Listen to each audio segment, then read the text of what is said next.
É possível acessar o mundo superior estando na vida cotidiana? Sim e não ao mesmo tempo. Sim e não ao mesmo tempo. Então, assim, sempre lembre, né, que fenômeno é uma coisa, vida interna é outra, realização espiritual também é outra, mas todas elas, de certa forma, se agregam, se juntam numa coisa só, que é justamente a vida melhor. Então, existem algumas coisas que a gente sempre faz para iniciar esse processo interno, né? E uma dessas coisas para construir esse mundo interno melhor é, primeiro, aquilo básico, né, que é construir ali um lugar de conforto no qual nós possamos, né, um lugar de conforto nesse nosso plano interno, no qual ali nós possamos sempre realizar as nossas experiências, onde o mundo externo não entra, né, o mundo do nosso cotidiano não entra. Esse pequeno afastamento, ele também nos permite que a gente reveja o que de fato importa na nossa vida, o que de fato importa na nossa vida, o que de fato é o que eu sou, né? E ali também, nesse lugar, a gente pode processar muitas dessas informações e levar ali algumas coisas para resolver. Depois que a gente faz isso, e aí quando nós analisamos assim determinadas situações que são realmente situações que não devem mais continuar ou que a gente precisa de fato romper, aí entra aquela do alcançar objetivos, né? Alcançar objetivos é uma programação real e efetiva que nos lança, né? Nos lança a alcançar algo, a sair de algo, nos traz uma certeza de que é possível sim mudar algo e de que esse encontro com aquele algo ideal é possível também. Então, é muito interessante a gente entender que a gente já tem essas ferramentas, né? É muito interessante a gente entender isso. E existem essas fases, né? Por exemplo, então existem essas fases do entendimento de quem eu sou, a fase da reclusão para separar aquilo que eu sou daquilo que eu preciso viver, daquilo que eu preciso entender. E depois que a gente vai entendendo isso, vão aparecendo algumas respostas. E essas respostas, elas exigem uma outra coisa, que é chamado o silêncio. Esse silêncio, ele precisa ser mantido até que se consolide determinadas informações, determinadas mudanças, né? Porque algumas vezes nós temos vislumbres do que pode ser, né? Por exemplo, assim, quando a gente faz ali aquela de alcançar objetivos, né? Nós abrimos uma porta para algo que nós ainda não sabemos bem. Nós precisamos deixar esse algo chegar de fato. Ainda que nós tivemos programado, né, que nós tivemos ali, construímos aquela cena toda, vimos toda aquela realidade, ainda assim, o percurso para até lá nós não sabemos como ele é feito. Então esse programar e esse objetivo, ele é íntimo, ele é nosso, ele é particular. E quando se fala sobre ele, eu estou dando só um exemplo, né, isso aqui ocorre em vários outros níveis, né? Inclusive tem um capítulo também só sobre essa questão do silêncio, né? No livro azul eu falo também sobre ele. Então, até a terapêutica mesmo, né? Quando nós entramos num processo de cura, né? de restabelecimento, de equilíbrio de um determinado processo, né? Seja ele um trauma, algo, ou alguma coisa relacionada a alguma pessoa, um desafeto, né? Ou até um entendimento total daquilo, né? Até a gente ter dado um significado diferente sobre aquele processo, né? Falar sobre aquilo ali pode nublar o entendimento ou até mesmo, como se diz, romper o caminho para aquilo ali se concretizar. Então é por isso que existia sempre, até esse é um tema que existia sempre nas escolas mais esotéricas, né, mais profundas, guarde o silêncio sobre os seus resultados. Não quer dizer que naqueles processos mais profundos, por exemplo, assim, aí alguns assim, eu estou tendo algumas experiências e não estou sabendo lidar com elas, não é disso que eu estou falando, tá? E várias vezes coloco assim, que quando estão no início do caminho, que tem ali determinados processos profundos, como alguns traumas, como alguma coisa assim que seja arrebatadora mesmo e que a gente não consiga lidar, precisa sim conversar, precisa ter acompanhamento, isso é outra coisa. Mas é aquela pessoa que está acompanhando e que sabe como também ajudar justamente aquele direcionamento. Estou falando daquela fofoca espiritual na qual as pessoas às vezes colocam os seus processos para todo mundo, e aí isso realmente é estranho, Até mesmo sonhos, né? Sonhos, as pessoas dizem, foi só um sonho. Não, nunca é só um sonho, né? É uma informação de um processamento profundo, interno, que aquilo ali precisa ser analisado. Se não consegue analisar, guardar, é importante também, por quê? Porque vai nos trazer algo, né? Porque um sonho nunca é uma coisa só, nunca é único. Se nós não conseguimos analisar, deixa que ele naturalmente vá ou processa aquilo que a gente precisa, ou numa cena posterior, né, num episódio posterior daquele sonho vai trazer aquilo que a gente precisa. Então, isso é bem importante também. Esse livro, né, Uma Nova Consciência para uma Nova Humanidade, livro verde, e aqui fala justamente o capítulo sobre a reclusão e mentalidade, tá? Então, esse capítulo aqui, 4.7, em alguns momentos, né, é sim importante a gente ter momentos de reclusão, momentos no qual a gente entra ali para dentro do quarto, né, fecha a porta, apaga a luz e fica lá, né? Aí no dia seguinte vai fazendo ali alguns exercícios, né? Até que tem aqui nesse livro, página 64, algumas indicações assim, né? Aplicação, sono, movimento para quem é iniciado, né? Aplicação é a energia, né? A sequência básica ali. O sono, que é muito importante após cada aplicação, porque quando nós entramos nesse processo de reclusão, o sono é o processador, né? É onde nós vamos processar as informações que vieram. E essas informações, volto a dizer, não precisam ser imagens, não precisam ser cenas, não precisam ser uma grande viagem lá por outros mundos, não. Essas informações, elas são um bem-estar, muitas vezes, uma mudança de estado de espírito, né? Lembrem que como que a gente identifica se a gente entrou em meditação ou se a gente esteve num estado meditativo quando a gente volta diferente, né? A gente volta diferente após uma meditação de fato ter acontecido. Fez a meditação, volta diferente. Às vezes até a gente se apaga tanto ali, né? E apagar também faz parte da meditação. Faz parte da meditação ter uma conversa interna, sim. Faz parte da meditação simplesmente apagar, sim. E faz parte da meditação também só voltar diferente do que entrou ali, né? Faz parte da meditação também só ficar ali, depende de alguns, e aquele ficar ali também é um momento no qual a gente simplesmente para de fazer tudo, né? Então é importante. E o sono, quando vem após uma aplicação, por exemplo, aplicação, meditação, dá na mesma, é o grande processador de tudo isso, né? Daquilo que a gente realmente precisa.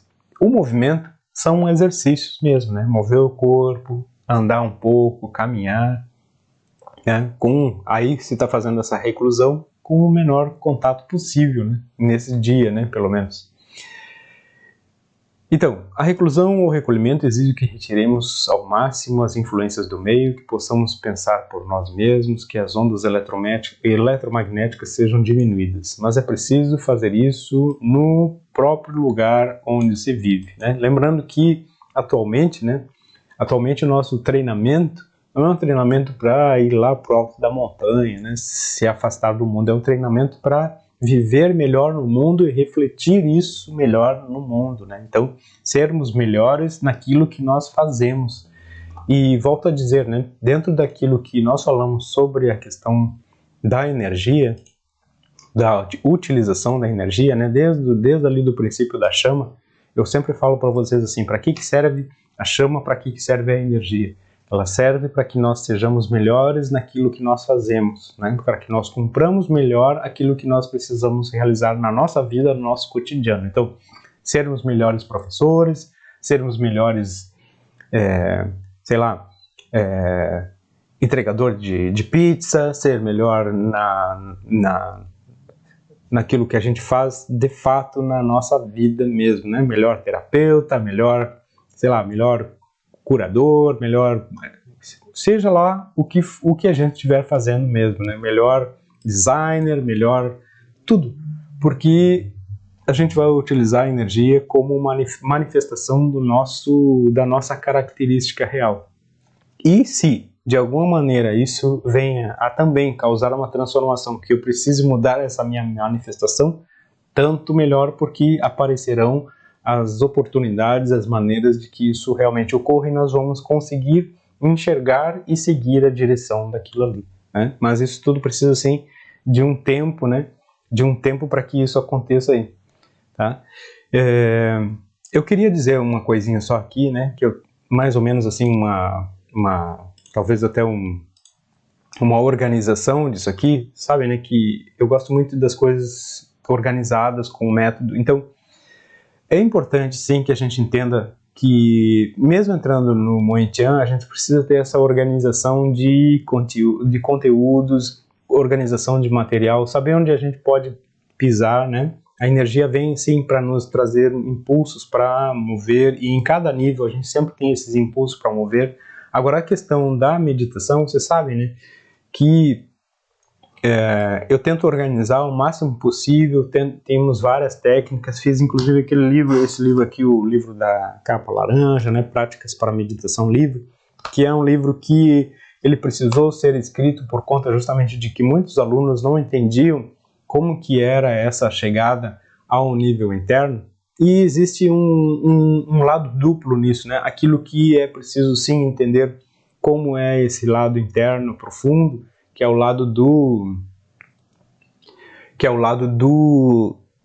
entendimento de como se entra na meditação, né? Mas também nós temos o lado da energia realizando um trabalho por si mesmo. Então, agora, quando nós conseguimos unir esses dois, aí é que a coisa muda e se transforma de fato. Então, para os alunos de Moentian, né, para os alunos iniciados em energia, ainda se faz bem necessário entender todo esse processo das técnicas de meditação profunda, por conta justamente de que ali a gente consegue organizar, né? Antes, quando o pessoal fazia ali o nível 1, ficava aqueles 6 meses meio, se sentiam muitas vezes perdidos, porque não tinham assim uma continuidade, um conjunto de técnicas que levassem a desenvolver de fato os potenciais da personalidade, né? Que é o que a gente mais ou menos trabalha no início ali do nível 1. Então, se vocês analisarem aqui, agora eu quero falar uma outra coisa, né? Aqui, essa página aqui, 78, aqui está sendo relativa a essa guia. É uma guia aqui que eu realizei lá no nosso curso de meditação livre. Alguns já tiveram acesso, mas logo já vai estar acessível aí a todo o público também, né? Vai estar público, né? E nesse curso de meditação a gente precisa analisar uma coisa que é bem interessante. Tudo isso que a gente fala aqui sobre como desenvolver isso, né, tá tudo organizado de uma forma assim que ao longo de muitos anos aí a gente tem feito essas lives de sexta-feira. Algumas dessas entraram de uma maneira organizada, né? Por exemplo, aqui esse recolhimento e reclusão, ele vem bem depois aqui de, por exemplo, né, escolher caminhos, e a gente já tinha desenvolvido aqui durante o curso, né, lugar de conforto, alcançar objetivos, e aí lá adiante, né, escolher caminhos, o poder pessoal, rever ações do dia, a importância da verdade para o autoconhecimento, que esse aqui nem precisa a gente falar de tanto que se repete, e só depois que vem o recolhimento e reclusão. Então tem sim uma ordem, né, eu procuro colocar essa ordem no livro Práticas de Meditação Livre. Porém, aqui nesse curso vocês vão ver que vai estar tudo muito mais organizado. Tá? Então, era isso que eu queria dizer, assim, ó, mas toda vez que a gente quiser, de fato, organizar as nossas conexões, organizar quem nós somos, a ideia é fazer isso, né? Entrar para dentro do quarto, fechar a porta e entender quem a gente é de fato. Por que a gente gosta de determinada coisa? Por que aquela cor ali é a preferida? Por que aquela comida é necessária no momento, né? Lembrando que até comidas, às vezes, elas são muito mais uma fuga também, mas às vezes elas também dizem algo para nós, né?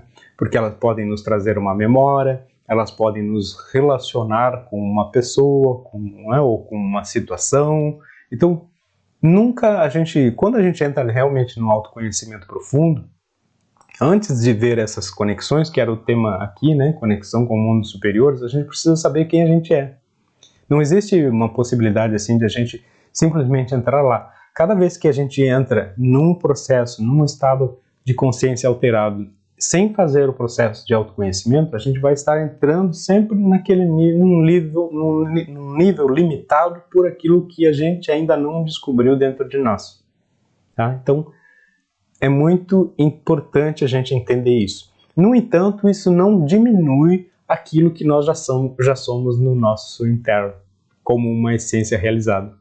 Parece uma coisa assim contraditória, mas quando a gente conseguir entender isso, tudo vai ficar muito mais claro, tudo vai ficar muito mais objetivo, tá? Então, é possível acessar o mundo superior estando na vida cotidiana? Sim e não ao mesmo tempo.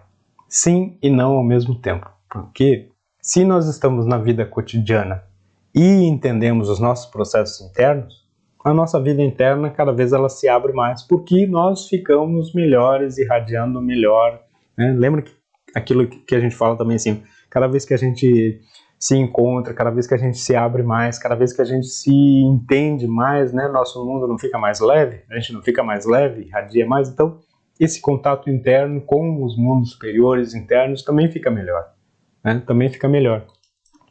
E quando a gente também entende que esse mundo interno aí, né, ele também precisa de alguns momentos, né, de afastamento de coisas que não deixam que a gente processe as informações, né, porque às vezes a gente se coloca assim em situações do dia a dia, nas quais a gente fica, né, já pensaram assim, quanto tempo a gente passa tentando resolver algo simplesmente com o nosso racional, com o nosso mental, né? E quantos desses momentos a gente para de fato para dar aquela desligada e processar, né, as informações. Então, geralmente a gente só faz isso durante o sono e geralmente o sono é também comprometido às vezes pelo que se comeu, né, que chegou ali, né? Quantos chegam em casa ali tarde e aí comem, já vão dormir e aí o sono fica perturbado por aquilo tudo e aí já tem que levantar cedo. Então, isso compromete de alguma maneira a vida interna? É óbvio, claro que sim, né? Mas faz parte do cotidiano. Agora, quer dizer que essa pessoa também não tem nenhuma conexão com nada? Absolutamente não, né? Então essa contradição que a gente tem que ter. Então, em alguns momentos, quando se pode parar, reclusão. É isso que a gente está falando aqui. Momentos, né? Por isso que também, né? Outro dia a gente estava falando aqui, algumas pessoas, né? Que é justamente isso, né? Como que faz aí, né? Então, aproveitar os momentos de autoaplicação são momentos que às vezes a gente está ali, passa 5 minutos, é como se tivesse vivido ali uma vida, né? Às vezes a gente tem um momento de desligamento que é como se tivesse passado horas, né? A gente volta transformado, que é isso que eu falei antes, assim, sobre como que se entende que a gente entrou em meditação. A energia, ela proporciona uma meditação, um estado meditativo, mesmo que a gente não tenha consciência dele, né? E isso vai nos transformando, sim, vai nos aproximando de mundos internos, sim. Eu volto a dizer, a única coisa que às vezes confunde um pouco as pessoas é que pensam que tem que ter assim, ó, o mundo interno e mundos superiores como se fossem abrir a janela e ver ali, né, uma outra dimensão, ali os seres caminhando, aquelas casas cheias de luz, assim, luzinha, né? Não é nada disso não, tá? É viver melhor e entender os seus processos internos. E essa conexão muda a relação que a gente tem com aquilo que a gente faz, com aquilo que a gente tem aqui no nosso mundo mesmo, tá? Então, esse acesso aos mundos superiores sempre é na vida cotidiana, naquilo que a gente faz. E sempre vai nos mudando e sempre a gente vai conseguindo ter uma manifestação de vida um pouco diferente.